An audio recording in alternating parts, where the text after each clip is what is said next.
The guaranteeing of equality to the minorities was meant to preserve their loyalty to the empire. But in fact, the opposite was achieved. Equality for the minorities was intended to offer the Christians of the empire, who were gradually breaking away, as we have seen with the uprising of the Greeks in the 1820s. It was to offer the Christians equal participation within the empire as Ottoman subjects. But the Christians drew a totally different conclusion. If equality, then equality as states of their own outside the empire. And it only accelerated the Christian desire to break away, which most of them indeed did. For the Muslims, this idea of equality of all before the law was a cause for considerable opposition and frustration. This was an incorporation of the practices of the infidels, an undermining of the Sharia, of the religious law, and not all Muslim subjects of the empire could accept that without complaint. The major outburst came in Damascus in 1860, where there was a massacre of thousands of Christians in a protest against the Tanzimat, against the new reforms. Interesting in this event in Damascus was that the Jews of Damascus were not affected by the outbreak of violence. It was not against the Jews who the Muslims had a complaint. Their complaint was against increasing Christian influence, the increase of the influence of Christian powers, the increase of the influence of Christians and their schools. The Jews of the empire did not represent foreign powers. There were no external Jewish powers that threatened the empire. And as a result, the Jews were not seen as partners to external influence and power. On the contrary, the Jews were seen for what they really were: loyal Ottoman subjects. The Christians in the empire had a desire to break away wherever this was territorially feasible. And as you will see, it wasn't territorially feasible everywhere. But in places where it was, like in the Balkans, this was the preferred direction that Christian minorities took. And what was difficult for the empire in this circumstance was that it was no longer possible to suppress the Christians who sought to break away because of European pressure. And as the British historian Malcolm Yapp points out, there was a contradiction here. The state was becoming more powerful and more centralized as a result of the reforms. But its ability to use these new advantages was limited by increasing external influence. One can see this increasing external influence by the timing of the edicts of reform as they were issued. And they were issued at various times when the need to leave an impression of liberalism on Europe was important for the empire. One should not make the mistake, however, by concluding that the reforms were just window dressing for the Europeans. They were not. These were genuine desires of reform from within the Ottoman Empire, out of recognition that the empire had to be reformed and strengthened. But there was at the same time a need for European assistance. In 1839, the reforms were introduced at a time when the Ottoman Empire desperately needed help against Muhammad Ali, who was threatening Istanbul. In 1856, the reforms were issued at the end of the Crimean War, where again the Ottomans were in need of European support against Russian designs against them. In 1876, the Constitution was passed in an effort to avoid European intervention as the empire was going bankrupt. It was at that time also, in the mid-1870s, that the financial problems of the empire were compounded by the possible intervention of Europeans in their struggles with the Christians in the Balkans.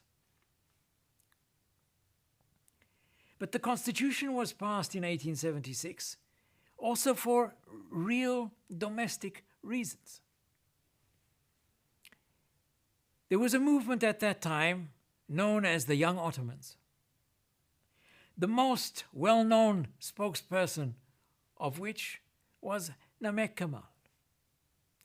And Namek Kemal had made an argument noting that the Tanzimat, the reforms, had removed the elements which had traditionally restrained the strength of the Sultan and the government, the religious establishment, the ulama, and the Janissaries.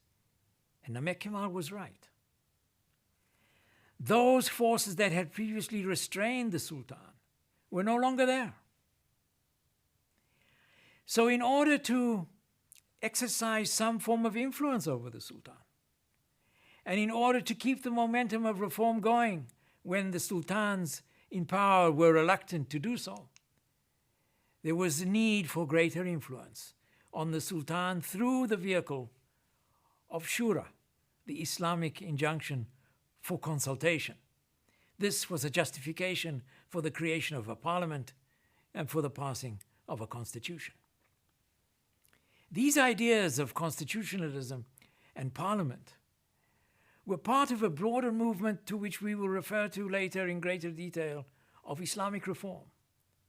That movement which spoke of the need for a synthesis between the West and Western ideas and Islamic values in order to avoid the loss of Islamic identity in the process of Westernizing reforms.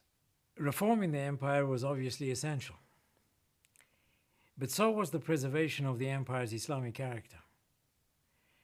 If the empire was reformed but wouldn't be Islamic, who needed it?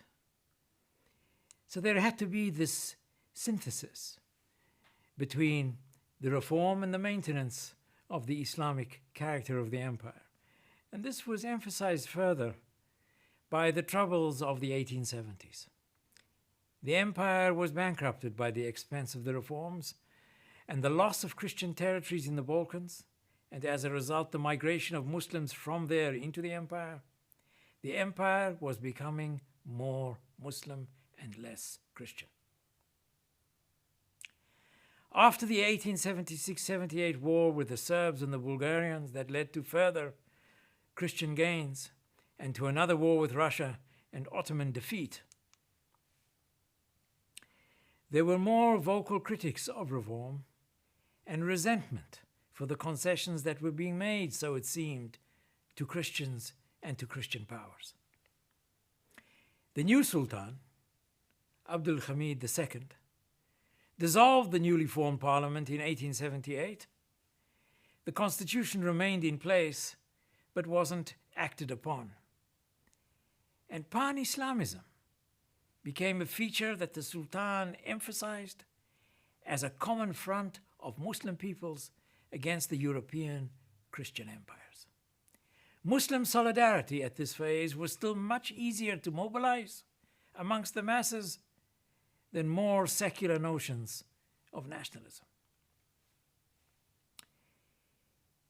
If the Tanzimat was considered a process of liberalization, then this suspension of the constitution in 1878 marks the failure of that movement. But it wasn't really a process of liberalization. It was a bureaucratic and not a liberal movement. The reforms were not just lip service to Europe. They were genuine reforms of government and the military, which served the purposes of the empire and its long-term survival.